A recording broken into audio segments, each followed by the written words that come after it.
Iran, America, Israel के बीच जो युद्ध हो रहा है वो भयानक होता चला जा रहा है। एक दूसरे का वजूद ही खत्म कर देने की जैसे कसम खा ली है। ऐसी भयानक जंग कहां जाकर रुकेगी, ये तो ट्रंप भी नहीं बता पा रहे जिन्होंने ये सब शुरू किया, और ना ही ईरान बता पा रहा है कि वो मरकर भी किस किस को डुबा कर जाएगा। युद्ध में अभी तक जो आपने देखा वो तो सिर्फ ट्रेलर बताया जा रहा है, क्योंकि सारी लड़ाई ईरान के एटमी बम को लेकर है। अगर ये एटम बम युद्ध के मैदान में आ गया तो फिर दुनिया का क्या होगा, ये सब सोचकर ही सब कांप जाते हैं। कैसे 5 दिन के युद्ध में अब सबसे बड़े खतरे का सायरन बज चुका है, देखिए जरा।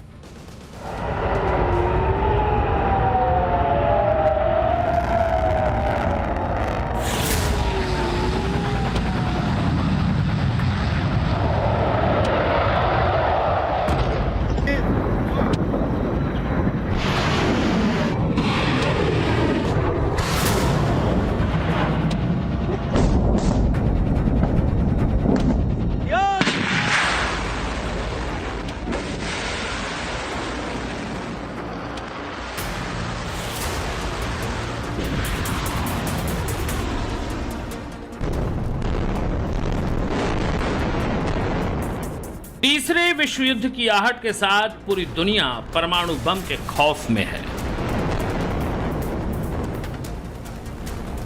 मिडिल ईस्ट में इसी परमाणु बम की वजह से तबाही मची हुई है।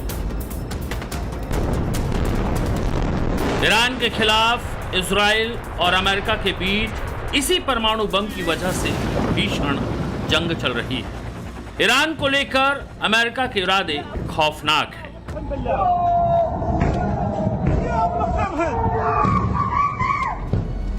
Combat operations continue at this time in full force, and they will continue until all of our objectives are achieved. We have very strong objectives, but America will avenge their deaths and deliver the most punishing blow to the terrorists who have waged war against basically civilization.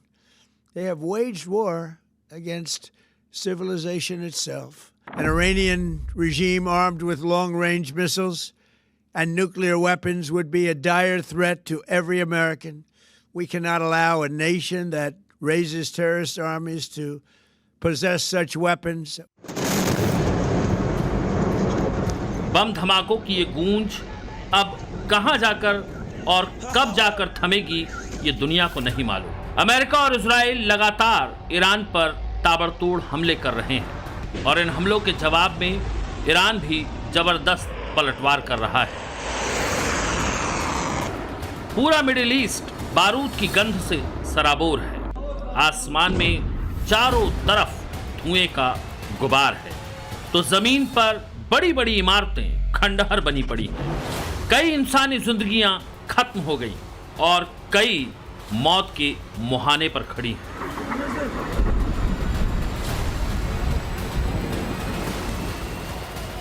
Khamenei को खोकर Iran खूनी रथ पर सवार है। उसे नहीं मालूम कि उसका हश्र क्या होगा, लेकिन इस जंग को बदले की आग में झोंकने का इरादा ईरान ने कर लिया है और कह दिया है कि वो ना तो इस युद्ध को रोकेगा और ना ही पीछे हटेगा।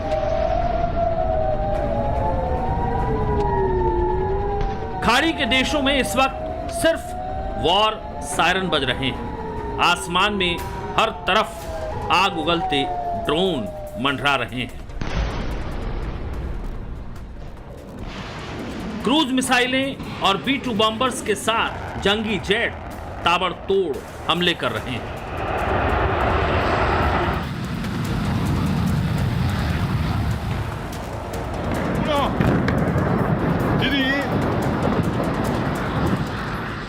आलम यह है कि ईरान अमेरिका और इजराइल के किसी भी साथी देश को बख्शने के मूड में नहीं है। खाड़ी में मौजूद अमेरिका के एयरबेस और मिलिट्री बेस ईरान के कहर का शिकार हो रहे हैं।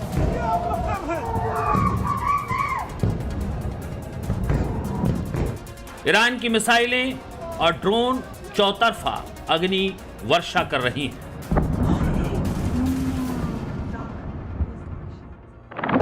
कुवैत में अमेरिका के अली अल सालेम पर ईरान ने हमला किया। सऊदी अरब के रियाद में अमीर सुल्तान एयरबेस पर अटैक किया। बहरीन में अमेरिकी नौसेना की 5वीं फ्लीट के हेडक्वार्टर को निशाना बनाया। बहरीन में अमेरिका के जुफैर बेस पर हमला किया। साइप्रस में ईरान ने ब्रिटिश एयरबेस पर ड्रोन से हमला किया। इराक में इरबिल बेस पर ईरान का ड्रोन अटैक हुआ। कतर के अल उदैद बेस को भी निशाना बनाया गया। जॉर्डन के मुवफ्फक अल साल्टी एयरबेस को निशाने पर लिया गया और यूएई के अल धफरा एयरबेस पर भी ईरान की तरफ से हमला हुआ। खाड़ी देशों में अमेरिका के 19 सैन्य अड्डे हैं। ईरान इन सब को निशाने पर ले चुका है और आगे वो इन्हीं सैन्य अड्डों पर हमले जारी रखेगा।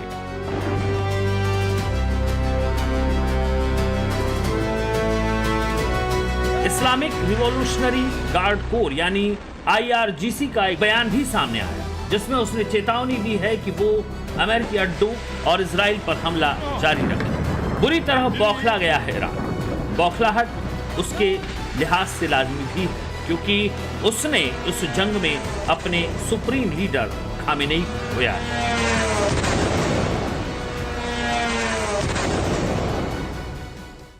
ईरान में खामनेई की मौत को शहादत बताया गया।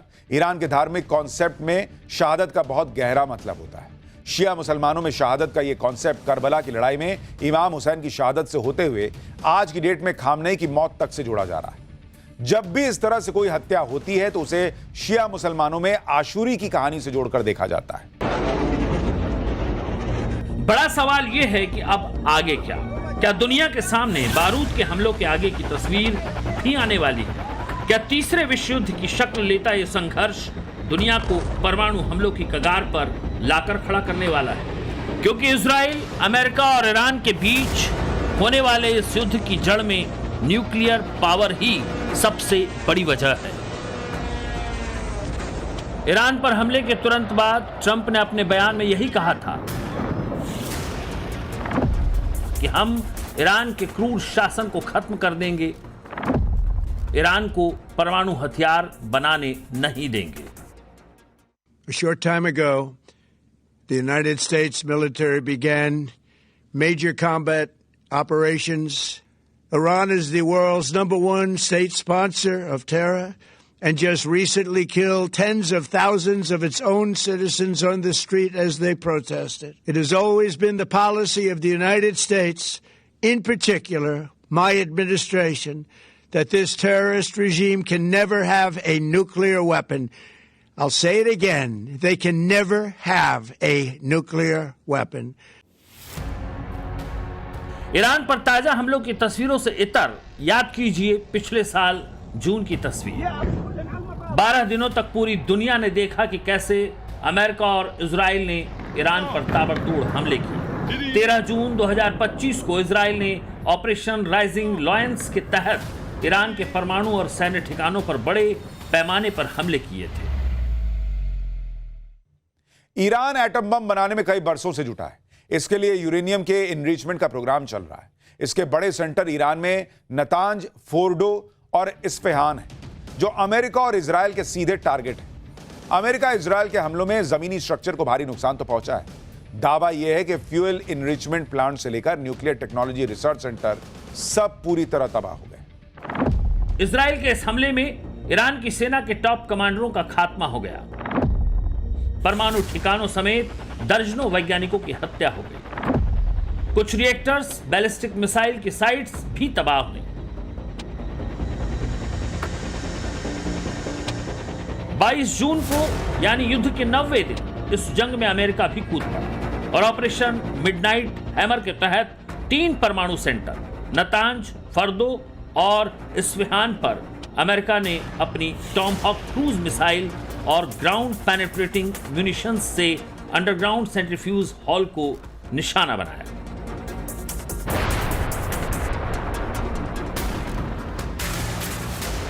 फर्दो में तो अमेरिका ने गहराई में दबी यूरेनियम संवर्धन यूनिट को B-2 स्टेल्थ बॉम्बर से तहस नहस कर दिया। फर्दो ईरान का सबसे गहरा और सुरक्षित ठिकाना था। बंकर बस्टर बम से अमेरिका ने इस ठिकाने को बहुत ज्यादा नुकसान पहुंचाया। इस्फहान में टॉमहॉक क्रूज मिसाइलों से अमेरिका ने यूरेनियम कन्वर्जन सुविधा, स्टोरेज, टनल, एंट्रेंस और तमाम भवनों को निशाना बनाया। यह पहली बार था जब अमेरिका ने किसी देश के परमाणु कार्यक्रम पर सीधा हमला किया था। नौसेना ने टॉमहॉक क्रूज मिसाइलें गिराई, B-2 बॉम्बर्स ने अमेरिका से सीधे उड़ान भरी और 18 घंटे के मिशन में ईरान के परमाणु कार्यक्रम पर डायरेक्ट अटैक किया गया।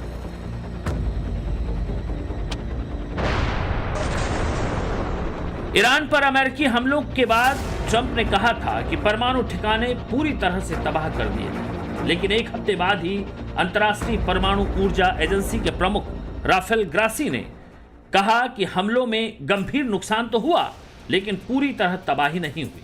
साथ ही ग्रोसी ने यह संकेत दिए कि परमाणु ठिकानों पर कुछ महीनों के भीतर यूरेनियम एनरिच करने की प्रक्रिया फिर से शुरू हो सकती है।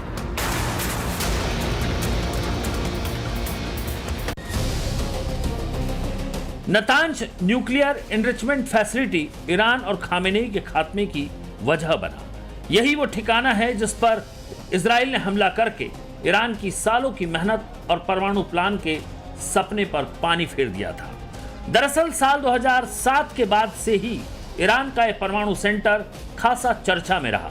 संयुक्त राष्ट्र की परमाणु निगरानी संस्था IAEA ने अपनी ताजा तिमाही रिपोर्ट में कहा था कि ईरान ने 60% प्योरिटी तक यूरेनियम इकट्ठा कर लिया है। अगर यह स्तर 90% तक पहुंच गया तो तकनीकी तौर पर इससे परमाणु बम बनाए जा सकते हैं। यूरेनियम की ये आखिर 90% शुद्धता क्या है जो ईरान के लिए सबसे बड़ा खतरा बन गई, जरा इसे समझिए। परमाणु बम बनाने में यूरेनियम का इस्तेमाल होता है, यह हर किसी को मालूम है, लेकिन कौन सा यूरेनियम? दरअसल खदानों से निकलता है यूरेनियम। दुनिया में यूरेनियम का उत्पादन मुख्य रूप से कजाकिस्तान, कनाडा और ऑस्ट्रेलिया में होता है। भारत में भी यूरेनियम की खदानें हैं। जो यूरेनियम खदानों से मिलता है उसके 3 प्रकार होते हैं। यूरेनियम 234, यह प्राकृतिक यूरेनियम का लगभग 99.3% होता है और इसका परमाणु बम में इस्तेमाल नहीं होता। यूरेनियम 238, यह प्राकृतिक यूरेनियम का बहुत कम यानी कि 0.01% से भी कम होता है और इसका भी परमाणु बम में इस्तेमाल नहीं होता। लेकिन तीसरा यानी यूरेनियम 235 प्राकृतिक यूरेनियम का लगभग 0.7% होता है, जिसका परमाणु ऊर्जा और परमाणु हथियार बनाने में इस्तेमाल होता है। प्राकृतिक यूरेनियम 234 से यूरेनियम 235 को हासिल करने की प्रक्रिया ही संवर्धन कहलाती है। इसके लिए सेंट्रीफ्यूगल मशीनों का इस्तेमाल होता है। इन मशीनों में यूरेनियम को गैस में बदला जाता है और फिर बड़ी ही तेज गति से घुमाया जाता है। इसमें भारी यूरेनियम 238 किनारे चला जाता है और हल्का यूरेनियम 235 बीच में रह जाता है। यूरेनियम 238 का 90% तक इनरिचमेंट कर लेना और इन्हें सेंट्रीफ्यूगल मशीनों से इकट्ठा करके फिर से परमाणु हथियार की शक्ल देना ही परमाणु तकनीक को हासिल करना है। हालांकि यूरेनियम संवर्धन एक ड्यूअल टेक्नोलॉजी है जिसमें यूरेनियम का इस्तेमाल दोनों बिजली और हथियार दोनों को बनाने में होता है। लेकिन अगर कोई देश 90% यूरेनियम 235 बना ले तो वो परमाणु बम बना लेना है। उसके लिए महज तकनीकी औपचारिकता भर रह जाती है। नतांज और फोर्दो वो जगहें थी जहां ईरान यूरेनियम को संवर्धित करता था, या यूं कहें कि करता है, जबकि इस्फहान वो जगह है जहां से कच्चा माल यानी यूरेनियम 234 सप्लाई होता था। अमेरिकी खुफिया एजेंसी की रिपोर्ट और IAEA यानी अंतर्राष्ट्रीय परमाणु ऊर्जा एजेंसी इसी नतीजे पर थी कि ईरान परमाणु हथियार नहीं बना रहा है और न ही उसके पास किसी तरह का परमाणु बम तैयार है। इस युद्ध में बने हालात के बाद 2 मार्च 2026 को IAEA के डायरेक्टर जनरल ने भी स्पष्ट और साफ तौर पर कहा कि ईरान के परमाणु कार्यक्रम में हथियार बनाने का कोई विश्वसनीय सबूत नहीं मिला है। लेकिन ईरान के पास 60% तक संवर्धित यूरेनियम का बड़ा भंडार है, यानी तकरीबन 400 से 900 किलो तक। अगर इस संवर्धित यूरेनियम को आगे संवर्धित किया जाता तो ईरान इससे 8 से 10 परमाणु बम बना सकता था। लेकिन हथियार ग्रेड के लिए 90% से ज्यादा का संवर्धित यूरेनियम चाहिए होता है, जो ईरान के पास फिलहाल नहीं है। दावा यही किया गया, लेकिन ईरान पर इसी दावे के साथ इजराइल और अमेरिका ने हमला किया कि ईरान तेहरान के पास परमाणु बम के लिए जरूरी सारा साजो सामान जुटा चुका था और उसके पास न्यूक्लियर हथियार आने वाला था। इसमें कितनी सच्चाई थी ये तो नहीं मालूम, लेकिन ईरान का आरोप है कि यूएस और इजराइल ने उसकी नतांज न्यूक्लियर फैसिलिटी पर हमला किया है। इस आरोप की पुष्टि ऐसे की जा सकती है कि ईरान में रेडिएशन का खतरा मंडरा रहा है। IAEA ने कहा है कि ईरान में शहर खाली करवाने पड़ सकते हैं, क्योंकि परमाणु और रेडिएशन लीक की खबरों से इनकार नहीं किया जा सकता। IAEA चीफ राफेल ग्रासी ने वियना में बोर्ड ऑफ गवर्नेंस की स्पेशल मीटिंग में कहा कि इस युद्ध में हालात बेहद खराब हो चुके हैं। अभी तक ईरान के किसी भी न्यूक्लियर प्लांट या फैसिलिटी यानी कि Bushehr nuclear power plant, Tehran research reactor या अन्य फ्यूल साइकिल साइट्स को नुकसान पहुंचने की जानकारी नहीं है। लेकिन इसके बावजूद भी ईरान के अंदर परमाणु खतरे और रेडिएशन के खतरे से इनकार नहीं किया जा सकता, क्योंकि IAEA का संपर्क अब ईरान की लोकल अथॉरिटी से नहीं हो पा रहा है और वहां क्या हालात हैं इसकी जानकारी सामने नहीं आ पा रही है। लेकिन चेतावनी यही है कि ईरान में रेडिएशन फैला तो पड़ोसी देश भी तबाह हो सकते हैं। लिहाजा मिलिट्री ऑपरेशन में संयम बरतने की जरूरत है। यानी बात सिर्फ बारूद पर आकर नहीं रुक रही। दुनिया तीसरे विश्व युद्ध में परमाणु खतरे की तरफ तेजी से बढ़ रही है। अगर ईरान के पास आज एटम बम होता तो शायद उस तरह से अमेरिका और इजराइल ईरान पर टूट ना पड़ते जिस तरह से वो ईरान पर अभी टूटे पड़े, क्योंकि एटम बम तो उत्तर कोरिया के किम जोंग उनके पास है। किम से अमेरिका की दुश्मनी है, लेकिन अमेरिका अब तक उसका तो कुछ नहीं बिगाड़ पाया। सिर्फ भारत इकलौता देश है जिसके बगल में पाकिस्तान एटम बम की धमकियां देता रहा, फिर भी भारत ने पाकिस्तान को फोड़ कर रख दिया। बाकी दुनिया में सब एटम बम के नाम से ही घबराते हैं। ईरान के पास अगर एटम बम आ गया है, अगर ईरान इस बार के युद्ध में सरवाइव कर गया और एटम बम को हासिल कर पाया, तो क्या कयामत आ जाएगी? क्या ईरान के पास अभी ही एटम बम है जो आखिर में फूट जाएगा? यह भी कई लोगों के मन में सवाल है। ऐसे में यह रिपोर्ट देखिए। सवाल है, अगर ईरान परमाणु संपन्न देश हो भी जाता तो इससे क्या हो जाता? वो भी तब जब पहले से दुनिया के 9 देशों रूस, यूनाइटेड स्टेट ऑफ अमेरिका, चीन, France, UK, Bharat, Israel, Pakistan और उत्तर कोरिया के पास एटॉमिक पावर है। और अगर ईरान के पास ये ताकत आ जाती तो ईरान दुनिया का 10वां देश हो जाता। परमाणु बमों से जो खतरा अब तक दुनिया पर मंडरा रहा था, उसमें ईरान के हाथ में परमाणु बम आ जाने से क्या ये खतरा कम हो जाता? जवाब है नहीं, बल्कि इजराइल और अमेरिका ने ईरान पर जो हमला किया और जिस तरह से ईरान के सुप्रीम लीडर का खात्मा कर दिया, उसने इस खतरे को और बढ़ा दिया है। क्योंकि ईरान इजराइल के इस युद्ध में दुनिया 2 धड़ों में बढ़ गई है। ग्राफिक्स के जरिए इस बटी हुई दुनिया को समझिए और विश्व युद्ध के खतरे को भांपिए। ईरान के साथ आज की तारीख में रूस, चीन और उत्तर कोरिया हैं, तो वहीं इजराइल के पक्ष में UK, Norway, Ukraine, France, Germany, Saudi Arab, Australia, Canada और जापान जैसे देश हैं। दुनिया की जो महाशक्तियां हैं उसमें अमेरिका, फ्रांस और ब्रिटेन इजराइल के साथ हैं, लेकिन रूस और चीन ईरान की तरफ। वर्तमान में जो 9 देश हैं उसमें से 2 देश रूस और अमेरिका के पास दुनिया की कुल परमाणु क्षमता का 90% से ज्यादा हिस्सा है। लेकिन चीन, भारत, पाकिस्तान और उत्तर कोरिया लगातार अपनी परमाणु क्षमता को बढ़ा रहे हैं। फ्रांस के राष्ट्रपति इमैनुअल मैक्रों ने तो ईरान पर हमले के बाद ही बड़ा फैसला लेते हुए कहा है कि फ्रांस अपने परमाणु हथियारों की संख्या को वर्तमान स्तर 300 से बढ़ाएगा। फ्रांस के राष्ट्रपति इमैनुअल मैक्रों ने कहा है कि बदलते वैश्विक सुरक्षा हालात और यूरोप की रक्षा जरूरतों को देखते हुए यह कदम जरूरी है।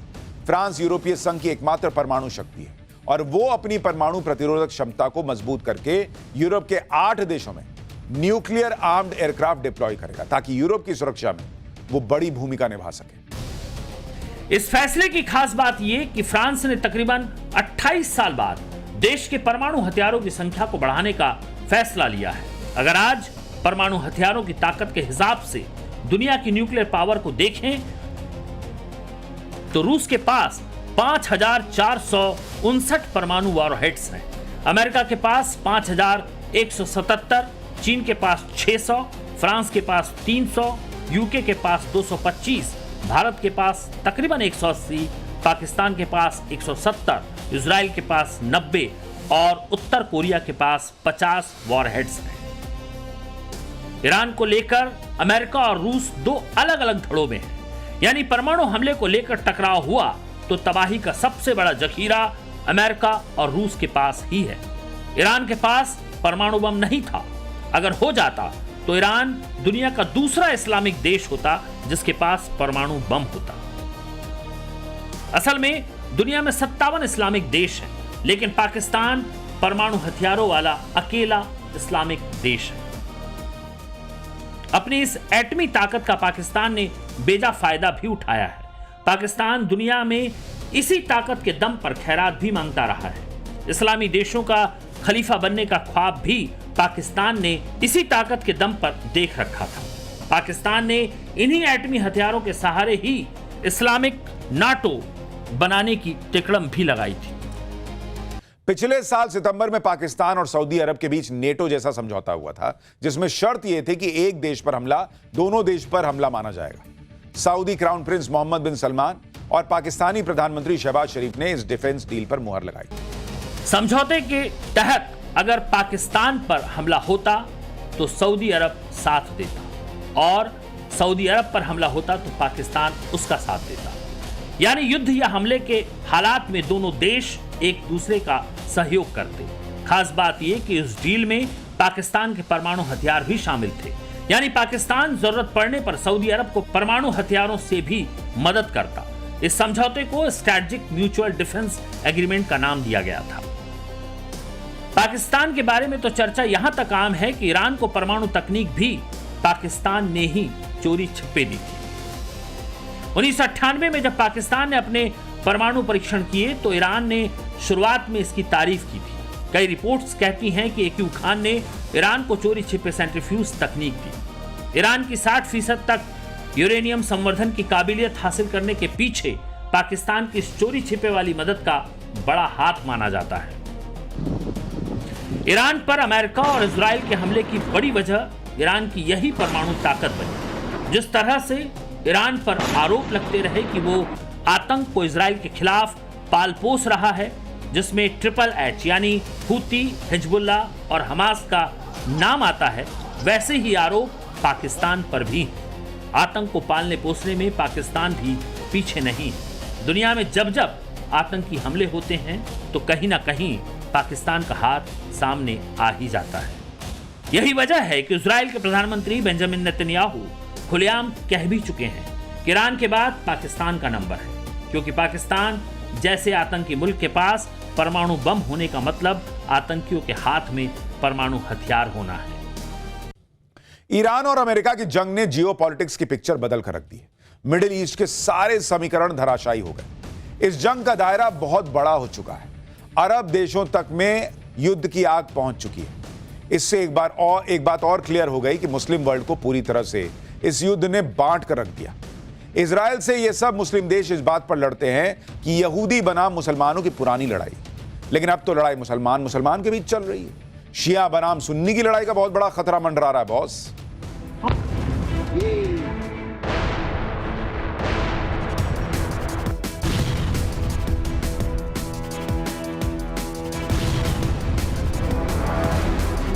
मिडिल ईस्ट के इस नक्शे को देखिए। इसमें इजराइल है, बहरीन, इराक, फिलिस्तीन, Jordan, Kuwait, Lebanon, Oman, Qatar, Saudi Arab, Syria, UAE और यमन है। और ये रहा ईरान जिस पर हमला हुआ है। कुल 14 देश हैं। बाकी 2 देश तुर्की और लीबिया भी मिडिल ईस्ट का ही हिस्सा माने जाते हैं, यानी कुल 16 देश। और इन 16 देशों में से 15 देश मुस्लिम हैं, जबकि इजराइल इकलौता यहूदी देश है। इस युद्ध ने मुस्लिम ब्रदरहुड के पूरे समीकरणों को ध्वस्त कर दिया। ईरान के सुप्रीम लीडर जब तक जिंदा थे वो इस्लाम के नाम पर मुस्लिम देशों को एकजुट करने की कोशिश करते रहे। लेकिन अब अरब देशों की यह लड़ाई खुलकर शिया और सुन्नी मुल्कों की लड़ाई बन गई है।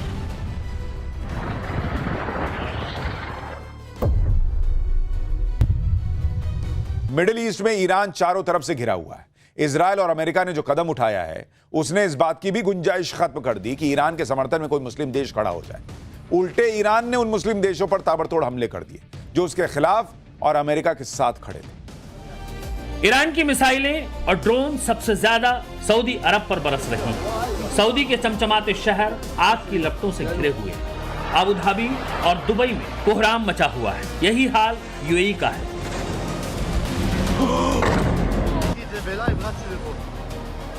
ईरान अपने सुप्रीम लीडर खामेनेई की मौत के लिए सऊदी अरब को भी बड़ा जिम्मेदार मानता है।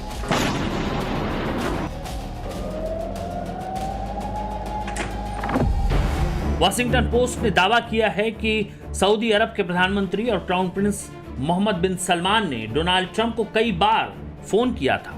वॉशिंगटन पोस्ट की रिपोर्ट के मुताबिक अमेरिकी राष्ट्रपति ने ईरान पर हमला करने का फैसला तब लिया जब मोहम्मद बिन सलमान ने उनसे बार बार ईरान पर हमला करने के लिए लॉबिंग की। उधर इजराइल ने भी तेहरान में ताबड़तोड़ अटैक किए हैं। पूरे तेहरान में धुएं का गुबार छाया हुआ है। आईआरजीसी के ठिकानों को निशाना बनाया गया है। तेहरान में लगातार बमबारी जारी है। ईरान में कट्टरपंथी मौलानाओं का राज न कभी अरब देशों को पसंद आया न कभी इजराइल को। अमेरिका और इजराइल से तो ईरान की पुरानी दुश्मनी रही। ईरान के सुप्रीम लीडर खामेनेई तो इजराइल को छोटा शैतान और अमेरिका को बड़ा शैतान कहते थे और इजराइल का नाम दुनिया से मिटा देने की ख्वाहिशें जताते थे। लेकिन आज की डेट में खामेनेई का ही खात्मा हो गया। इजराइल ने खुद को इतना मजबूत कर लिया कि दुनिया का कोई मुस्लिम देश इजराइल का कुछ बिगाड़ नहीं पाया। उल्टे इजराइल ने मुस्लिम देशों में ईरान के वजूद को खतरे में लाकर खड़ा कर दिया। ईरान के पास तो यमन में हूती, फिलिस्तीन में हमास और लेबनान में हिजबुल्लाह जैसे हथियार हैं।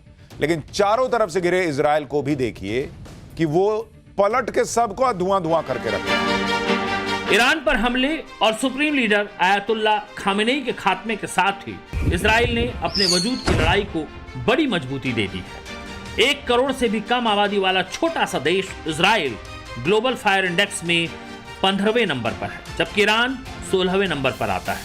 इजराइल दुनिया के टॉप डिफेंस एक्सपोर्टर्स में से एक है। इजराइल का आयरन डोम उसका सबसे बड़ा सुरक्षा कवच है। वहीं एरो 3 इजराइल का बैलिस्टिक मिसाइल डिफेंस सिस्टम है। Spike missile, drone, cyber warfare और एआई बेस्ड इंटेलिजेंस में इजराइल का कोई सानी नहीं। हालांकि ईरान ने भी खुद को अंदर ही अंदर गुपचुप तरीके से खूब मजबूत कर रखा था। फरवरी 2025 में ईरान ने अंडरग्राउंड टनल का वीडियो जारी किया था जिसमें उसने अपने हथियारों को जमा करके रखा हुआ था। तकरीबन जमीन से 1600 फीट नीचे ईरान ने एक मिसाइल सिटी बनाकर रखी है जिसमें हर तरह की और हर रेंज की मिसाइलें हैं। यहां तक कि वो इस मिसाइल सिटी से मिसाइल लॉन्च भी कर सकता है। रॉयटर्स की एक रिपोर्ट के मुताबिक ईरान के पास ऐसी 5 मिसाइल सिटी हैं और ये इतनी सुरक्षित हैं कि अमेरिका के बंकर बस्टर बम भी इस मिसाइल सिटी तक नहीं पहुंच सकते। ईरान के मिसाइल जखीरे में शॉर्ट, मीडियम और लॉन्ग रेंज की मिसाइलें हैं। शॉर्ट रेंज यानी 300 से 800 किलोमीटर तक मार करने वाली मिसाइलों में फतेह 110, शाहिद 1, साहब 2, फतेह 313, कियाम 1 जैसी मिसाइलें शामिल हैं। वहीं मीडियम रेंज में शाहब 3, हुवेजेह, इमाद, सेजल, खुर्रम शहर और गदर जैसी मिसाइलें शामिल हैं। लेकिन इजराइल ने अपना सुरक्षा कवच मजबूत किया हुआ है। हाईटेक 5th जनरेशन के फाइटर उसके अपने सैन्य बेड़े में शामिल हैं। छोटा देश होने के कारण इजराइल ने खुद के लिए गलती की गुंजाइश ना के बराबर रखी है। हमेशा तैयारी के साथ कुछ नया इजाद करके इजराइल ने अपने दुश्मनों को चौंकाया है। इजराइल की एक और बड़ी ताकत है उसकी खुफिया एजेंसी मोसाद। मोसाद को किलिंग मशीन या दुनिया की सबसे खतरनाक जासूसी एजेंसी कहा जाता है क्योंकि ये इजराइल के खिलाफ खतरे को दुनिया के किसी भी कोने में क्रैक करके खत्म कर देती है। खामेनेई के खात्मे में मोसाद का बड़ा रोल रहा है। दरअसल इजराइल के बनने का इतिहास ही उसकी ताकत का सीक्रेट है। दुनिया के बीच रहकर इजराइल 2400 घंटे वॉर मोड में रहता है। इजराइल के वजूद में आने के इतिहास को देखें तो दूसरे विश्व युद्ध के खात्मे के बाद मुस्लिमों और यहूदियों ने ब्रिटेन से आजाद हुए जमीन के बड़े टुकड़े को अपने देश के तौर पर बनाना शुरू किया। 1948 में यूएन की पहल पर बंटवारा हुआ, यहूदियों का नया देश इजराइल बना और जो गैर यहूदी थे वो फिलिस्तीन में आ गए। लेकिन कुछ मुस्लिम देशों को इजराइल का बनना पसंद नहीं था। शुरुआत में इजराइल के विरोधी फिलिस्तीन के साथ मिस्र, जॉर्डन, इराक और सीरिया ही थे, जिन्होंने इजराइल के बनते ही उस पर हमला किया। बाद में 1967 के 6 डे वॉर के दौरान इजराइल के खिलाफ हमले में यमन भी शामिल हो गया और वो भी इजराइल का दुश्मन हो गया। मुस्लिम देशों के इस हमले के पीछे तर्क ये दिया गया कि इजराइल मुस्लिमों पर अत्याचार करता था, उन्हें उनकी जमीन से भागने पर मजबूर करता था। एक दूसरा तर्क ये भी था कि मुस्लिम देश इजराइल को विदेशी शासन वाला मानते थे। लेकिन ताज्जुब की बात यह है कि इस दुश्मनी में तब ईरान नहीं था और ना ही लेबनान था और ना ही तुर्की थे, बल्कि ये देश इजराइल के एक तरह से दोस्त ही थे। 1979 में ईरान की क्रांति के बाद शाह रजा पहलवी का शासन खत्म हुआ। ईरान के सबसे बड़े धार्मिक नेता अयतुल्ला खामनेई की वापसी हुई और जनमत संग्रह में ईरान इस्लामिक देश घोषित हो गया। खामनेई ने इजराइल के अस्तित्व पर सवाल उठा दिए। नतीजा यह हुआ कि इजराइल से संबंध तोड़ लिए। खामनेई ने ऐलान कर दिया था कि देश सिर्फ फिलिस्तीन है, इजराइल नहीं। तब खामनेई ने कहा था कि इजराइल मुस्लिमों के लिए छोटा शैतान है और अमेरिका बड़ा शैतान। खामनेई इजराइल का नाम इस दुनिया के नक्शे से मिटा देना चाहता था। यमन में हुती, फिलिस्तीन में हमास और लेबनान में हिजबुल्लाह जैसे आतंकी संगठन खामनेई के हथियार थे। इन्हीं के जरिए अयतुल्ला खामनेई ने इजराइल के लिए मुश्किलें खड़ी कर रखी थी। अब ऐसे में इजराइल को नक्शे से मिटा देने वाले ईरान के पास अगर परमाणु बम आ जाता तो इजराइल का वो क्या हश्र करता, इसकी कल्पना ने ही इजराइल को इस बड़े हमले के लिए मजबूर किया। हालांकि इजराइल के सामने अभी ईरान के परमाणु हथियार खतरा बनकर नहीं आए थे, लेकिन यह भी सच है कि ईरान इसके बेहद करीब था। किसी भी वक्त वो परमाणु हथियार की टेस्टिंग करके परमाणु संपन्न देश बन सकता था। मगर बीमारी से पहले इजराइल ने ईरान पर हमला करके उसके न सिर्फ परमाणु कार्यक्रम की दिशा में बढ़े कदमों को रोक दिया, बल्कि सुप्रीम लीडरशिप को ही खत्म करके सारे समीकरण अपने पक्ष में कर लिए। खामेनेई को खत्म करने की तैयारी में इजराइल और अमेरिका महीनों से लगे हुए थे। खामेनेई की हर मूवमेंट को इनकी खुफिया एजेंसी मोसाद और CIA ट्रैक कर रही थी। मौका पिछले शनिवार को मिला। एक अहम खुफिया जानकारी मिली। ईरान के सर्वोच्च नेता आयतुल्ला अली खामनेई शनिवार की सुबह सेंट्रल तेहरान के कंपाउंड में मौजूद रहने वाले हैं और इसी के साथ इतिहास में दर्ज हो गई वो तारीख और वो तस्वीर जिसने ईरान के वजूद को जमींदोज कर दिया। इस युद्ध की सबसे मारक और मकसद वाली तस्वीर थी जब इजरायली जेट विमानों ने स्थानीय समय के मुताबिक शनिवार की सुबह करीब 9:40 पर इस कंपाउंड पर ताबड़तोड़ 30 बंकर ब्लास्टर बम गिराए। बमों के बारूद से हुए इसी धमाके ने ईरान के साथ साथ दुनिया का मुस्तकबिल बदल दिया। बारूद के इसी धमाके में ईरान का एक युग, एक सत्ता समा गई। सर्वोच्च लीडर आयतुल्ला अली खामनेई इन्हीं खंडरों में हमेशा हमेशा के लिए दफन हो गया। इस हमले में इजराइल और अमेरिका ने अकेले खामेनेई का खात्मा नहीं किया, बल्कि ईरान की टॉप सैन्य लीडरशिप को भी मौत की नींद सुला दिया। नसीर जादेह जो डिफेंस मिनिस्टर थे, major general Abdul Rahim Mousavi ईरानी आर्म्ड फोर्सेस के chief of staff, Mohammad Pakpour IRGC commander in chief, Ali Shamkhani senior सुरक्षा सलाहकार, Saleh Asadi military intelligence chief, Mohammad Shirazi supreme leader के military bureau के प्रमुख और Khamenei और सेना के बीच की मुख्य कड़ी इस भयानक हमले के शिकार हुए। अमेरिका और इजराइल के इस हमले से ईरान को उबरने में वक्त लगे, क्योंकि अमेरिका और इजराइल ईरान का पीछा तब तक नहीं छोड़ेंगे जब तक ईरान घुटनों के बल ना खड़ा हो। ये बात ट्रंप और नेतन्याहू की जोड़ी ने ऐलानिया तौर पर कह भी दी है, लेकिन फिलहाल ईरान ने हार नहीं मानी है। नेतृत्व परिवर्तन के साथ ईरान पूरा जोर लगाए हुए है। हालांकि अपने वजूद की चिंता ईरान को भी थी। खुद की सुरक्षा, अपने तेल भंडार की सुरक्षा और इजराइल और उसके सहयोगी पश्चिमी देशों खासकर अमेरिका से सुरक्षा। इसीलिए ईरान को परमाणु बम चाहिए था। आज दुनिया का हर वो देश असुरक्षित है जिसके पास अपनी रक्षा करने के लिए परमाणु बम नहीं है। परमाणु बम का होना ही आज की दुनिया में सुरक्षा की सबसे बड़ी गारंटी दिखाई दे रहा है।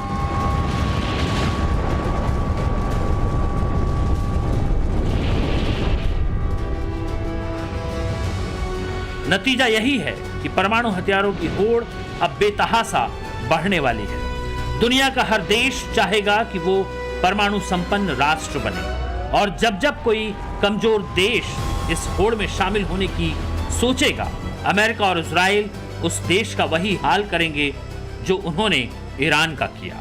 लेकिन मिडिल ईस्ट का संकट उसकी ताकत में नहीं, तेल में है। मिडिल ईस्ट पर दुनिया के ताकतवर देशों की नजर इसीलिए भी है क्योंकि वहां अकूत तेल के भंडार हैं। इस लड़ाई में अमेरिका, ब्रिटेन और फ्रांस समेत दुनिया के हर वो देश इजराइल के साथ खड़े हैं जिन्हें तेल चाहिए। Bureau report, times now, Navbharat.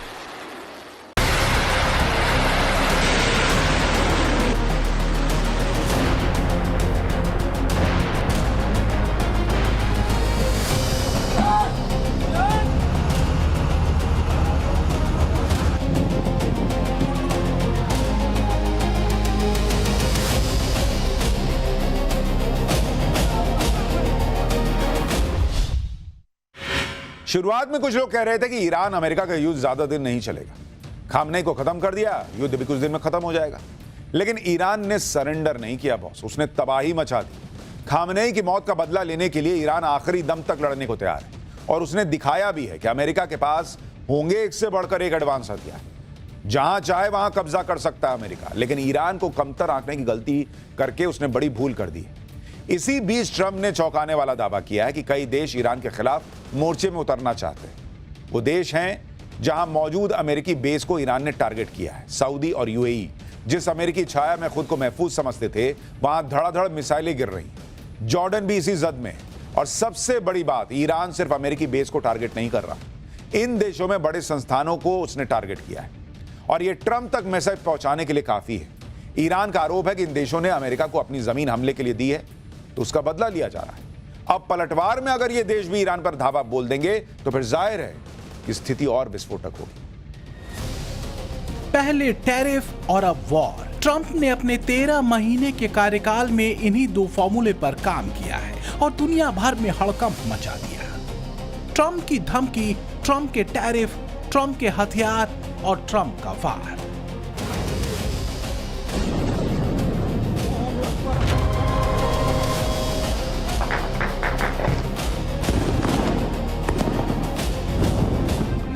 शायद ही ऐसा कोई मुल्क होगा जहां ट्रंप की इन बातों की चर्चा नहीं। ईरान के खिलाफ शुरू किए गए ऑपरेशन के बाद इसने जोर पकड़ लिया है। I once again urge the Revolutionary Guard, the Iranian military, police, to lay down your arms and receive full immunity or face certain death. It will be certain death. Won't be pretty. I call upon all Iranian patriots who yearn for freedom to seize this moment, to be brave, be bold, be heroic, and take back your country. America is with you. I made a promise to you, and I fulfilled that promise. The rest will be up to you. Iran के खिलाफ America का उतरना तय था, मगर Trump ने कुछ target set कर रखे थे।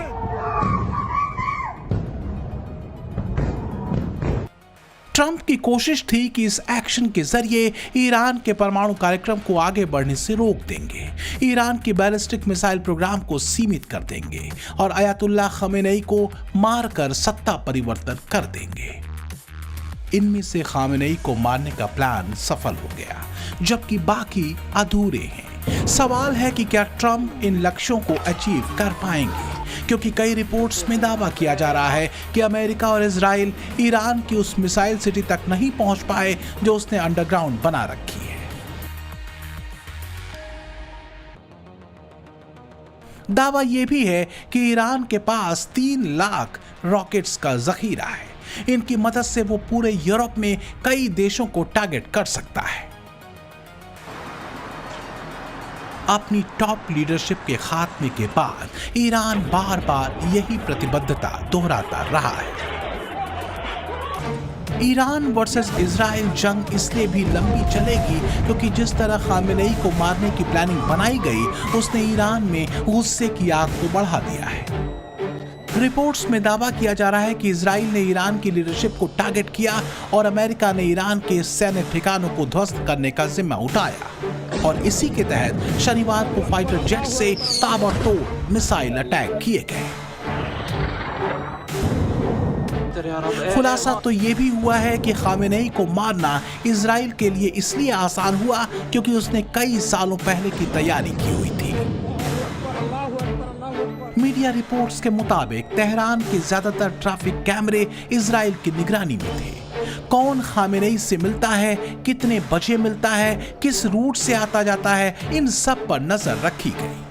खामेनेई के सुरक्षा घेरे में रहने वाले हर शख्स की गतिविधि को रिकॉर्ड किया गया। इसके अलावा मोबाइल नेटवर्क में भी इजराइल ने सेंध लगाई और फिर जो पैटर्न ऑफ लाइफ तैयार किया गया, उसी आधार पर खामेनेई का खात्मा किया जा सका। अब ईरान उसकी कैलकुलेशन करने के बजाय अपना फोकस रिटेलिएशन पर लगा रहा है।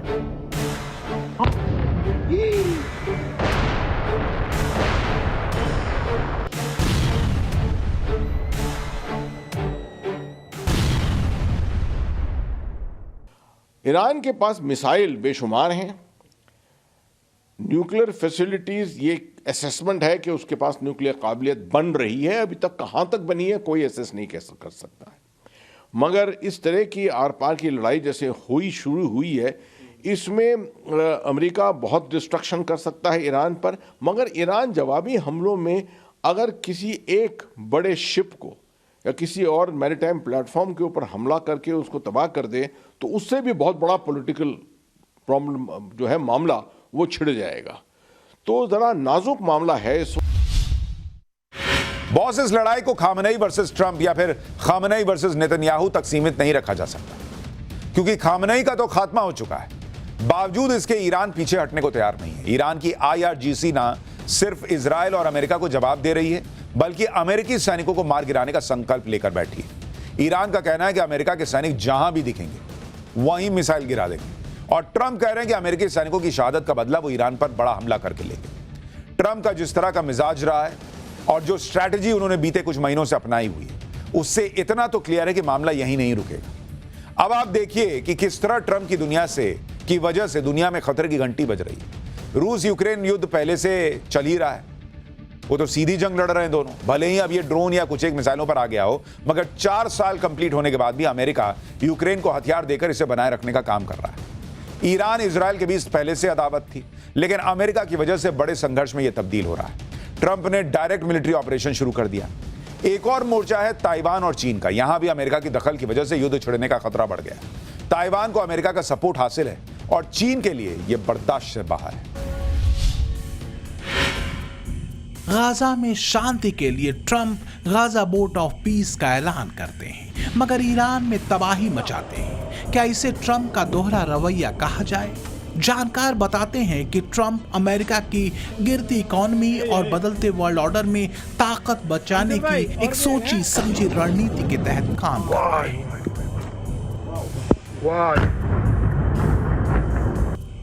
उनकी नजर ऐसे मुल्कों पर है जो खनिज संपदाओं से संपन्न हैं। ट्रंप तेल से जुड़े भंडारों को पाने के लिए वॉर छेड़ रहे हैं।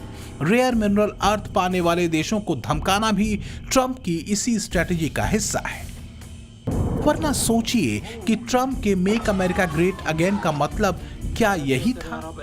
ट्रंप के बारे में कहा जा रहा है कि उन्हें प्रेडिक्ट करना बहुत मुश्किल है और किसी भी लेवल तक वो जा सकते हैं, यहां तक कि अमेरिकियों को भी दरकिनार करके। तो क्या युद्ध में जलते ईरान की तस्वीर से भी भयावह दौर दुनिया देखने वाली है? क्योंकि ईरान में 4.3 की तीव्रता का भूकंप आया तो इसे शक से भी देखा गया। कहीं परमाणु परीक्षण तो नहीं? वहीं फ्रांस ने ऐलान कर दिया कि वो अपने परमाणु बमों की संख्या को बढ़ाएगा।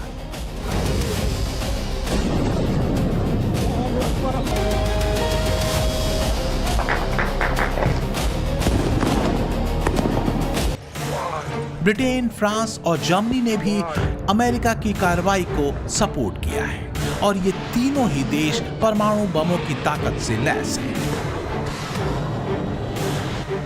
इसलिए यही चिंता जताई जा रही है कि कहीं मिसाइल और ड्रोन वाली जंग ट्रंप की नीतियों की वजह से परमाणु खतरे को पैदा न कर दे।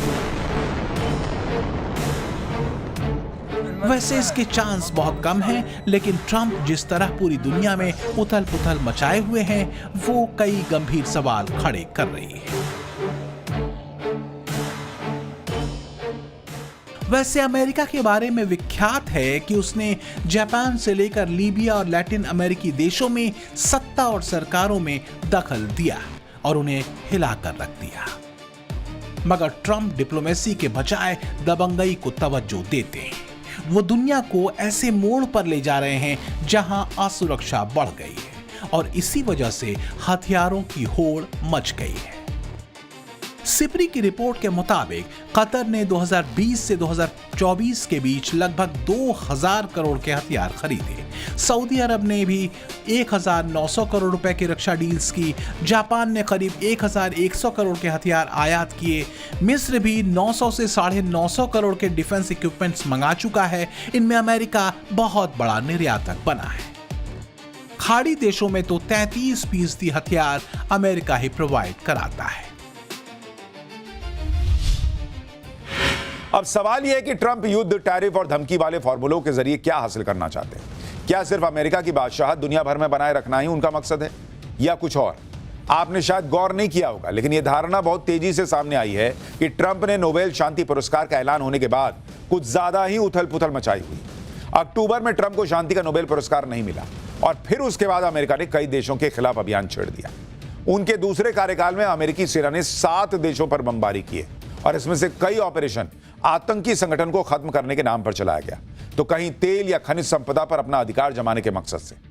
इनमें हालिया अगर आप आक्रमण देखेंगे या जो मसला है वो ईरान का है। इससे पहले वेनेजुएला के खिलाफ ऑपरेशन चलाया। नाइजीरिया में आईएसआईएस के आतंकियों को मार गिराने के लिए अमेरिका ने 25 दिसंबर को ऑपरेशन अंजाम दिया था। 19 दिसंबर 2025 को सीरिया में इस्लामिक स्टेट के 70 ठिकानों पर ऑपरेशन हॉक आई चलाया था। अमेरिका ने यमन में 1000 से ज्यादा हूती ठिकानों पर हमला किया।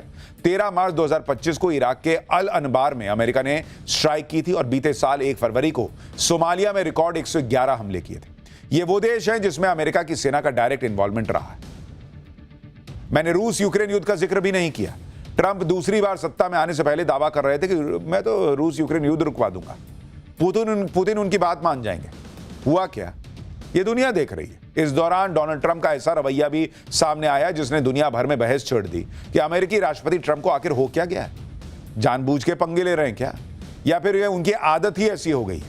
हालांकि ये सब नोबेल न मिलने की खुन्नस कहा जाए या कयासबाजी, इसे लेकर लंबी बहस छिड़ सकती है। मैं आपको एग्जाम्पल गिनाता हूं, फिर आप समझ जाएंगे कि ट्रंप किस तरह शांति के उलट नई लकीर खींच रहे हैं। फरवरी 2025 में ट्रंप यूक्रेन के राष्ट्रपति ज़ेलेंस्की से उलझ गए थे। पूरी दुनिया ने वो तस्वीरें लाइव देखी थी। मई महीने में साउथ अफ्रीका के राष्ट्रपति व्हाइट हाउस गए तो ट्रंप वहां उनसे उलझ गए। अफ्रीका में गोरे किसानों के नरसंहार का आरोप लगाते हुए ट्रंप ने बवाल मचाया। पिछले साल ब्रिटेन के प्रधानमंत्री कीर स्टारमर जब अमेरिकी दौरे पर थे तो ट्रंप ने उन्हें चैलेंज कर दिया, पूछ लिया कि क्या ब्रिटेन अकेले रूस का मुकाबला कर पाएगा। और जब ईरान के खिलाफ इजरायल के साथ मिलकर ऑपरेशन चलाया तो ब्रिटिश पीएम कीर स्टारमर का फिर से भड़क गए। ट्रंप कह रहे हैं कि ब्रिटेन ने हिंद महासागर में मौजूद डिएगो गार्सिया द्वीप का ईरान के विरुद्ध इस्तेमाल करने की इजाजत 48 घंटे बाद दी। और फिर पाकिस्तान को लेकर भी ट्रंप वक्त वक्त पर अपना स्टैंड बदलते रहे।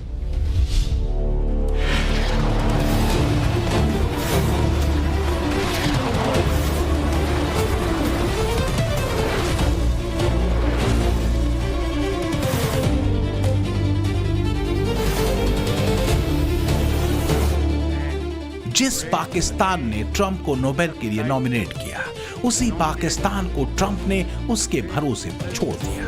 ट्रंप की शह पर शहबाज और मुनीर का उछलना उस वक्त बंद हो गया जब अफगानिस्तानियों ने डूरंड लाइन पर बुरी तरह उन्हें मारा। ट्रंप के वादे पर एतबार करने वाला पाकिस्तान अब 3 तरफ से मुसीबतों में घिर गया है। हिंदुस्तान का ऑपरेशन सिंदूर अभी रुका नहीं। अफगानिस्तानी लड़ाकों ने पाकिस्तान को पानी पिला दिया है। अब ईरान ने भी पाकिस्तान से बदला लेने की कसम खाई है।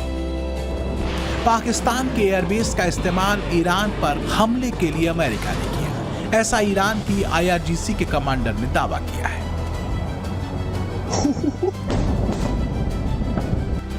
खामेनेई की इस्लामिक रिवॉल्यूशनरी गार्ड कॉर्प्स का यह भी कहना है कि पाकिस्तान को इसकी सजा भुगतनी पड़ेगी। अब इस सजा के तौर पर क्या ईरान पाकिस्तान में मौजूद US बेस पर भी अटैक कर देगा? इसे लेकर संभावनाएं जताई जाने लगी हैं। हालांकि जरदारी अपना डर हिंदुस्तान को लेकर जता रहे हैं। खामेनेई के मौत के बाद पाकिस्तान में जिस तरह अमेरिका को लेकर प्रदर्शन हुए और जवाब में अमेरिका ने वीजा बंद कर दिए, उससे मुनीर की टेंशन बढ़ना लाज़मी है। खबर है कि आसिम मुनीर इस बार अफगानिस्तान से फाइनल लड़ाई की रणनीति बना रहा है। पाकिस्तान का इरादा अफगानिस्तान से छिटपुट वॉर के बजाय तगड़ा एयर स्ट्राइक करने का है। मगर क्या अफगानी लड़ाके पाकिस्तान पर पलटवार नहीं करेंगे? हालिया झड़पों को देखकर यही कहा जा सकता है कि पाकिस्तान पर अफगानिस्तान ने लीड हासिल कर ली और मुनीर ट्रंप की तरफ आस लगाए बैठा है। अब कयास लगाए जा रहे हैं कि पाकिस्तान को अमेरिका उसके हाल पर छोड़ सकता है। कुछ इसी तरह की आशंका ज़ेलेंस्की ने जताई है। ज़ेलेंस्की को लगता है कि अमेरिका उसे धोखा दे सकता है, इसलिए यूक्रेन में फ्यूचर के हिसाब से अलग तैयारी की जा रही है। हालांकि ज़ेलेंस्की ट्रंप के आसरे के अलावा किसी और को अपनी उम्मीद भी नहीं मानते। अब आप देखिए कि अमेरिका ने दुनिया में किस तरह गदर मचाया। पहले नेटो ने दो फाड़ करा दिया, फिर पेरिस एग्रीमेंट में से खुद को अलग किया, UNHRC से हट गए, 66 अंतर्राष्ट्रीय संगठनों से बाहर होने का ऐलान किया और यह सब ट्रंप ने दूसरी बार सत्ता में आने के बाद किया। ट्रंप को लगता है कि जो उनकी नहीं सुनेगा वहां वो होगा ही नहीं। जबरन मनमानी थोपना और शर्तें नहीं मानने पर उसे धौंस दिखाना ट्रंप की यही फितरत बन गई। एक और रिपोर्ट देखिए इसी पर।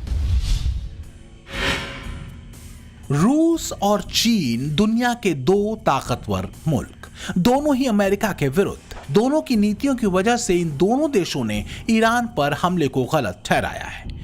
इजराइल और अमेरिका को कार्रवाई के बदले कूटनीति का रास्ता अपनाने को कहा है। मगर क्या ट्रंप चीन की सुनेंगे? ये बड़ा सवाल है, क्योंकि मौजूदा दौर में अमेरिका चीन को अपने लिए बड़ा खतरा मानता है, फिर चाहे हथियारों की रेस हो या फिर अर्थव्यवस्था के लिहाज से टक्कर। अमेरिका की कई नीतियां चीन को पीछे छोड़ने के लिए बनाई जाती हैं और यही रणनीति उसने ईरान पर अटैक करके अपनाई। दरअसल ईरान को चीन अपने लिए यूरोप का द्वार मानता है।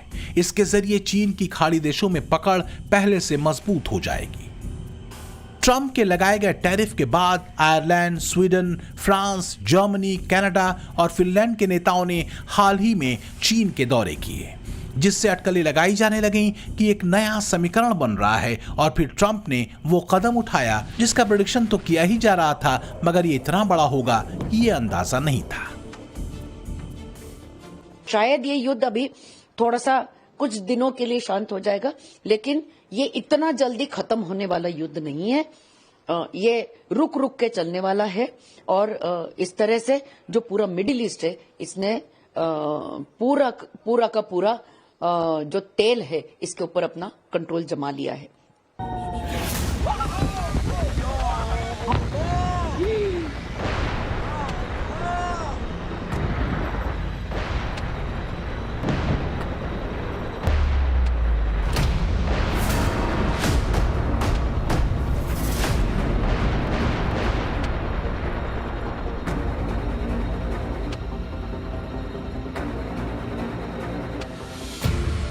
ट्रंप के बारे में यह भी दावा किया जा रहा है कि जिस छवि के साथ वो बीते 13 महीनों में सामने आए हैं, उसकी एक बड़ी वजह अमेरिकियों का वो रुख है जिनकी उम्मीदों को झटका लगा है। फरवरी में हुए एक सर्वे के मुताबिक करीब 58% अमेरिकी ट्रंप के कामकाज से असंतुष्ट हैं। उनकी लोकप्रियता घटकर 39% पर आ चुकी है।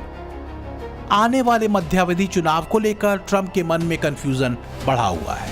वो पब्लिक सर्वे के आंकड़े देखकर थोड़ा बहुत परेशान तो हुए हैं, लेकिन उन्हें लगता है कि शायद उनका नेगोशिएट कराने का यह अंदाज उनके समर्थन में माहौल बना दे। इसलिए खबर यह भी है कि अगर ईरान ट्रंप के साथ बातचीत की टेबल पर आने को तैयार हुआ तो ट्रंप एक बड़ी डील कर सकते हैं।